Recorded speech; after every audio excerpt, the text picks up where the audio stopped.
with the hashtag #FM Kumasi.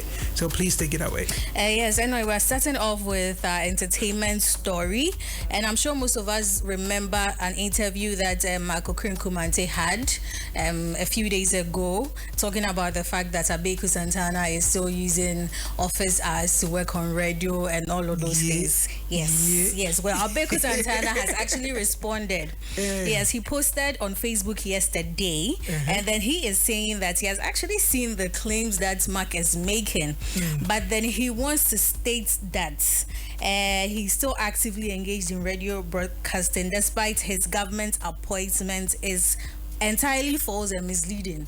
So the claim that Mark is making about him that he's still actively involved in radio, him being on air and all of those things, it's entirely false and misleading to Mark.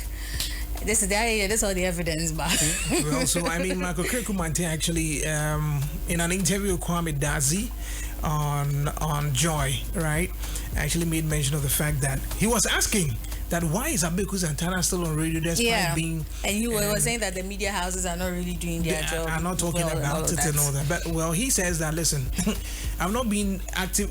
I think Mark was misled. You know why?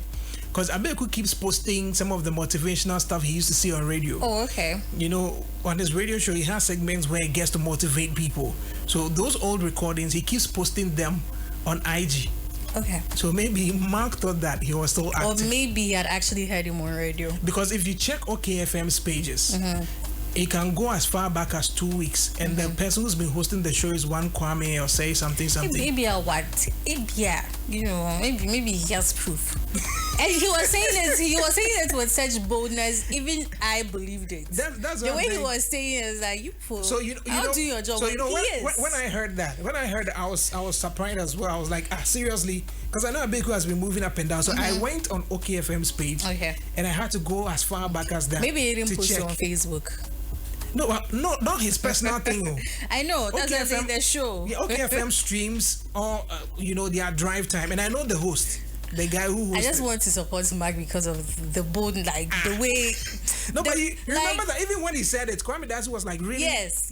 So everybody was kind of surprised. That's what I'm saying, the way he was, it's like he was so certain. Well, yes. So well, Abeiku has said it's not true. It's not true. So maybe Mark would have to prove otherwise. But anyway, that's it for him. Yes. Moving on to our next entertainment story. Yesterday, Bulldgod was on United Showbiz, and then he was talking about the issue with Shatta Wale. Shatta Wale releasing a statement to apologize for all the claims he made against him some time ago, and he's saying that he didn't do it to punish anybody.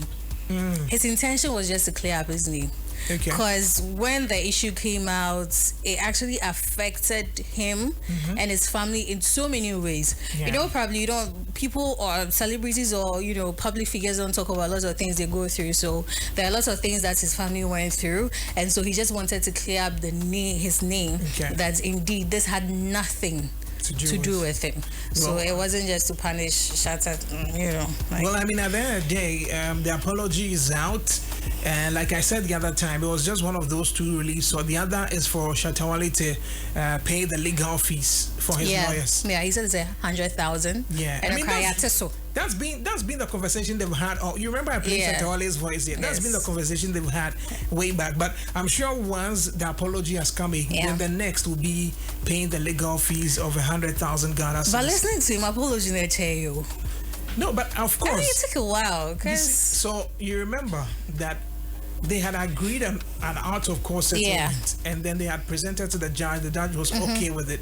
So it was up to them to deal with it. It was up to Shatta to release it, and he wasn't releasing it, and then they had to. His lawyers had to follow up. Yeah, Bulldgod actually threatened to go back to court. Yes, and Sana. He threatened to go back to court again, and he's actually officially released it. Whether you're forced to know, that is what the most important they wanted, thing is, and he's released it. So the next thing is for him to pay the fees, and Bulldgod says his lawyers are going to work on that, as to how they're going to take their money. That's another thing.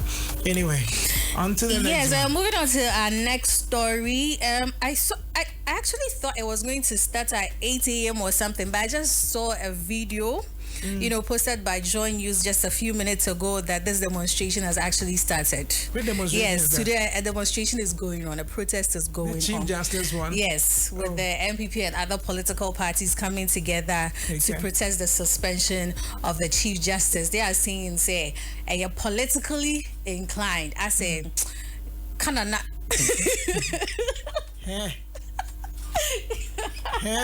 Well, I'm laughing. You see, if it was That's why I'm laughing. Somebody's telling me to just apologize to you. I don't know why I should apologize, but yeah, so there's our listeners didn't hear. Our listeners didn't hear. They didn't hear the Canada. Okay. Don't worry.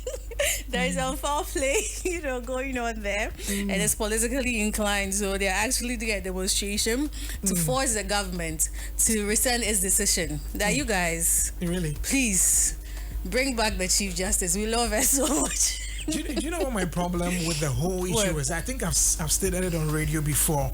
My concern is the fact that we are making it political. Yeah. Why is the MPP so interested in defending the Chief Justice? And why is the NDC so interested in removing the Chief Justice? Do you get it? I've listened to a number of people from the NDC and they're saying, so it makes people believe that, listen, whatever you are doing is politically inclined and not on the merit of whatever exactly. I mean, the merit of the Constitution there is right, but not on the merit that there's a substantive issue that needs to be looked at. Do you get it? And the MPP is also the grounds the MPP are raising.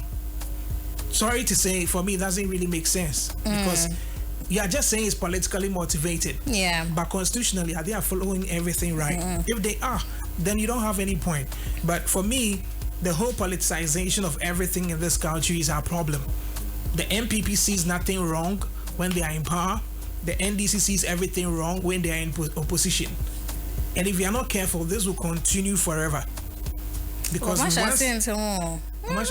guys woke up early. Tell me, like I said, demonstration, you move break. Woke up really early. Yeah.